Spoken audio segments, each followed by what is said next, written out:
मतदारसंघाचे लोकप्रिय आमदार आदरणीय श्री दिलीप अण्णा मोहिते पाटील।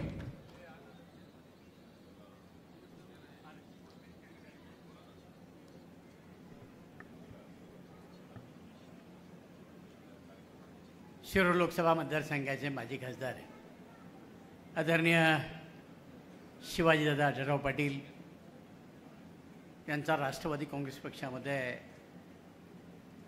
प्रवेशाचा हा सोहळा आपल्या सर्वांच्या साक्षीने संपन्न होत असताना या सोहळ्याच्या निमित्तानं उपस्थित असले राष्ट्रवादी काँग्रेस पक्षाचे राष्ट्रीय अध्यक्ष आदरणीय अजितदादा पवार ज्यांनी या ठिकाणी आपले विचार मांडले आणि पुढच्या कार्यक्रमाकरता गेले ते प्रदेशाध्यक्ष सुनील तटकरे, कार्यक्रमाच्या निमित्तानं व्यासपीठावर उपस्थित असले आपल्या तालुक्याचे आमदार नामदार दिलीपराव वळसे पाटील साहेब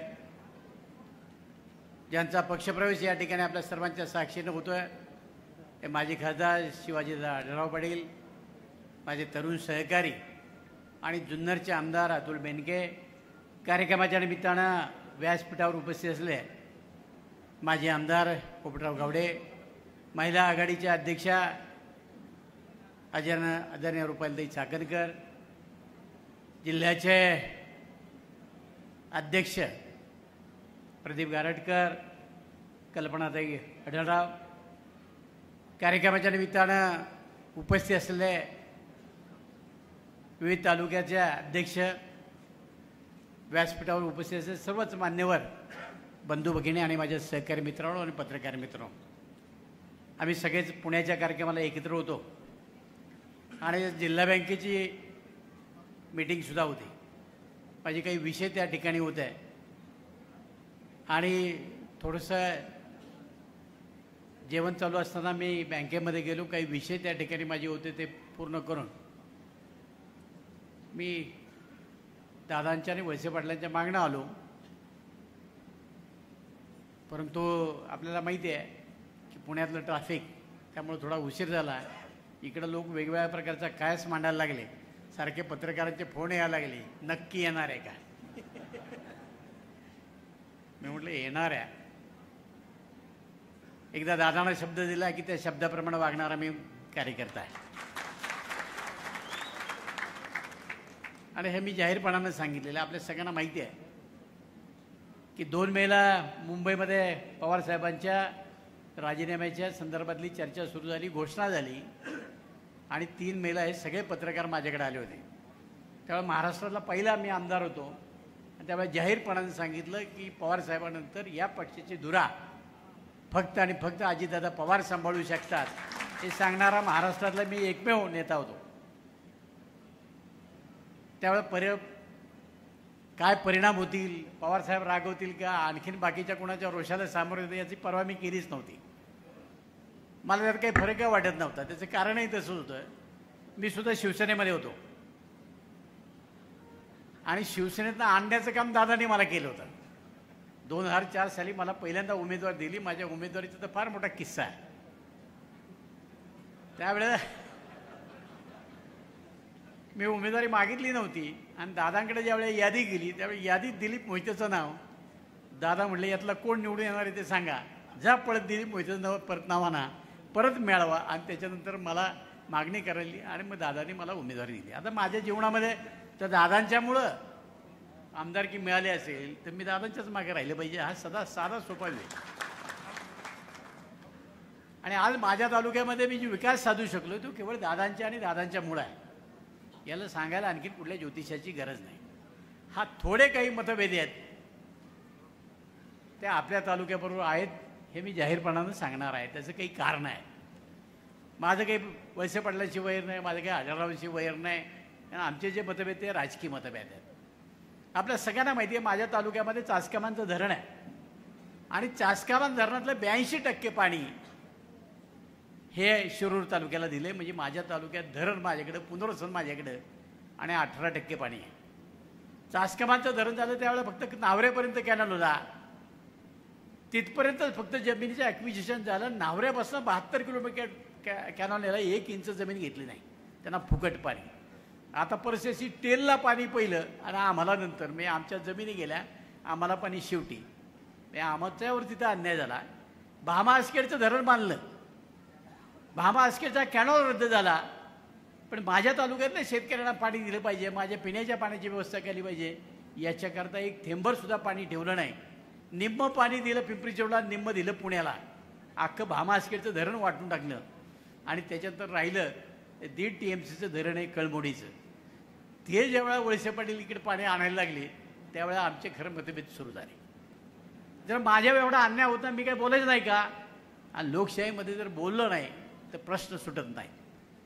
मी माझी भूमिका त्या ठिकाणी स्पष्ट मांडली. माझं काही त्यांचं वैर नव्हतं. त्यांना त्यांच्या तालुक्याकरता पाणी आणायचं होतं आणि मला माझ्या तालुक्याकरता पाणी राखायचं होतं. मी त्यांना सांगितलं की त्याच्या खाली माझी 5 गावं आहेत, ती 5 गावाचा समावेश करा. पण एखादा प्रोजेक्ट ज्यावेळेला आपण करतो त्यावेळेला जेवढं तुम्ही त्याच्यात टाकलेलं असतं तेवढंच होतं, त्याच्या खाली करता येत नव्हतं. अनेक वेळा आमचा संघर्ष त्या निमित्तानं झाला आणि तिथं खऱ्या अर्थानं आमच्यामधले थोडेसे मतभेद याच्या पलीकडे काही नाही. मी माझ्या तालुक्याकरता भांडत होतो, ते त्याच्या तालुक्याकरता भांडत होते. आता लोकांना हे सगळ्या गोष्टी माहीत नव्हत्या. या सगळ्या गोष्टी दादांच्या कानावर घातल्या, त्यांनाही त्या सगळ्या गोष्टीची कल्पना आहे. आता त्यांनी कबूल केले की खालच्या 5 गावाला मी पाणी देतो. आणि दादांनी सुद्धा कबूल केलं आहे. माझ्या खालच्या गावाला 5 गाव, माझी सुद्धा सातगाव पठारातलीच ती गाव आहे खालची. त्या गावाला पाणी मिळालं तर माझाही प्रश्न सुटणार आहे. जसा तुमचा प्रश्न सुटणार आहे तसा माझाही प्रश्न सुटणार आहे.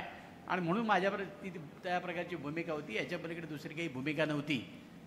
आणि आता मात्र त्याच्या संदर्भामध्ये आम्ही बरंच पुढे गेलो आहे. पाणी वेळ नदीमध्ये सोडणार आहे, त्याच्यावर बंधारे बांधले जाणार, त्या बंधाऱ्यातनं पाणी आंबेगावचे लोक घेणार आहे, खालच्या बंधाऱ्यामध्ये पाणी पोचणार आहे, त्याचं पाणी आमच्या तालुक्याचे लोक घेणार आहे आणि आमच्या दोघांचा प्रश्न त्या ठिकाणी सुटेल. पण एक गोष्ट लक्षामध्ये ठेवा, आमचं एवढं पाणी दिल्यानंतर सुद्धा जर आम्ही बोलायचं नसेल तर लोकप्रतिनिधीतून मलाही काय अर्थ राहणार नाही. आणि म्हणून मी भांडलो, ते माझ्या तालुक्याकरता भांडलो, माझं वैयक्तिक काय मिळावं याच्याकरता भांडलो नाही, हेही ना आंबेडकरांनी लक्षामध्ये ठेवावं. राजकीय जीवनामध्ये प्रत्येकाला महत्त्वाकांक्षा असते, त्या महत्त्वाकांक्षेपोटी तो अनेक गोष्टी करत असतो. पण माझ्या तालुक्याच्या विकासाच्या संदर्भातल्या ज्या विकासाच्या संदर्भातल्या माझ्या महत्त्वाकांक्षा त्या पूर्ण भागात एवढाच माझं त्या निमित्तानं भांडण होतं. याच्या पलीकडे दुसरं काही नाही. आढळराव दादांशी गेला माझ्या 20 वर्षाचा संघर्ष आहे. आता आम्हाला माहिती आहे की मी शिवसेनेत होतो त्यामुळे माझा स्वभाव तसा होता आणि ते शिवसेनेत आल्यामुळं त्यांचा स्वभाव तसा झाला. आणि 2 सारख्या स्वभावाची माणसं एकत्र येणं फार अवघड होतं. अर्थात हे शिवसेनेत गेल्यानंतर माणसाचा स्वभाव आपोआप तसा होतो. हे काय आढळरावांना मी काही दोष देत नाही, कारण संगतीचा गुण होतो. सगळी तापटत माणसं शेजारी असली की माणूस आपोआप त्या पद्धतीने म्हणतो. आणि मग आमच्यातला तो राजकीय संघर्ष सुरू झाला. पण त्याने जास्त संघर्ष माझ्या तालुक्यात का केला याचं प्रश्नाचं उत्तर अजून मला मिळालं नाही. आपल्या तालुक्यातल्या कुठल्याच कामाला त्यांनी विरोध केला नाही. उलटं त्यांनी मला एक दिवस सांगितलं की तालुक्याच्या विकास कामामध्ये आम्ही आणि वळसे पाटील एकत्र असतो, आम्ही कधीच विरोध करत नाही. मग मी त्यांना विचारलं, मग माझ्या तालुक्यात असं काय घडलं की तुम्ही तिथे विरोध करताय? आणि म्हणून आमच्या दोघांतले जे राजकीय मतभेद होते त्याच स्वरूपाचे होते. आणि आज ते मिटवण्याचं काम अजितदादांच्या साक्षीनं या निमित्तानं होतंय. आता दादा खरं म्हणजे दादा मी गेली 25 वर्ष दादांच्याबरोबर काम करतोय. 25 वर्षात कधी दादा माझ्या घरी आले नव्हते, कारण घरच तसं होतं 550 स्क्वेअर फुटाचं. त्यामुळे दादाला न्यायचं कुठं हा प्रश्न होता. आणि घर बांधल्यानंतर बऱ्याच लोकांना ते असं वाटलं की बाबा दिलीप मोहितेनं घर बांधलं, दिलीप मोहितेनं घर बांधलं. बरेच लोक दादाला आवर्जून सांगितलं, दादा वाड्यावर जा तुम्ही. दादा म्हणले येतोच. दादा आले आणि दादा आपल्याला माहिती आहे की बांधकामातलं फार बारीक दादांना कळतं. तर मला असं वाटत होतं माझ्या घरात कुठं चूक नाही, पण दादानी दाखवली इथं कशी काय ब्रेक पडली. की दृष्टी असली की माणसाला त्या सगळ्या गोष्टी कळतात. आणि मग दादा त्या दिवशी आले. आता लोकांना असं वाटायला लागलं की दिलीप मोदीची समजूत करायला दादा आले काय, असं अजिबात नव्हतं. आम्ही आढळराव दादा, वळसे पाटील साहेब, दादांच्या घरी ज्यावेळेला बसलो त्यावेळेला आम्ही आमचे मतभेद मिटले होते. परंतु कार्यकर्त्याची समजूत काढण्याचं काम हे एकटा दिलीप मोहिते करू शकत नव्हता, त्याला दादाच पाहिजे होते. आणि म्हणून मी सांगितलं की तुम्ही या आणि कार्यकर्त्याला तुम्ही एकदा भूमिका स्पष्टपणाने सांगा. आज आम्ही हे सांगतो की आमचा पक्ष लहान आहे, आम्हाला तो पक्ष मोठा करायचा. आणि मला खात्री आहे की या महाराष्ट्रामध्ये राष्ट्रवादी काँग्रेस पक्ष मोठा करण्याची हिंमत आणि ताकद फक्त अजितदादामध्ये आहे. यापूर्वी जर सगळी सूत्र त्यांच्याकडे दिली असती तर महाराष्ट्रामध्ये एक नंबरचा पक्ष अजितदादांनी राष्ट्रवादी केला असता. पण आता त्या सगळ्या गोष्टीला वेळ निघून गेलेली आहे. आता काही अनेक गोष्टी घडतात, अनेक प्रकारच्या टीका टिप्पण्या येतात. यूट्यूबवर तुम्ही पाहता, काही तर सगळ्या बातम्या मॅनेज केलेल्या असतात. गेली 2-3 दिवस लोकांचा संभ्रम व्हायचा. अहो ते जाणकार त्या बारामतीतून म्हणा, मग दादा काय घाबरले काय? अरे म्हटले दादा घाबरायला एवढं मोठं धारिष्ट ज्यावेळेला माणूस करतो तो काय भेटतो का काय? आणि आमच्यासारखी माणसं माघारी असल्यावर भ्यायचं काही कारण बी नाही ना. कारण सगळ्या गोष्टीला सामोरं जाण्याची आमच्यासारखीची तयारी आहे.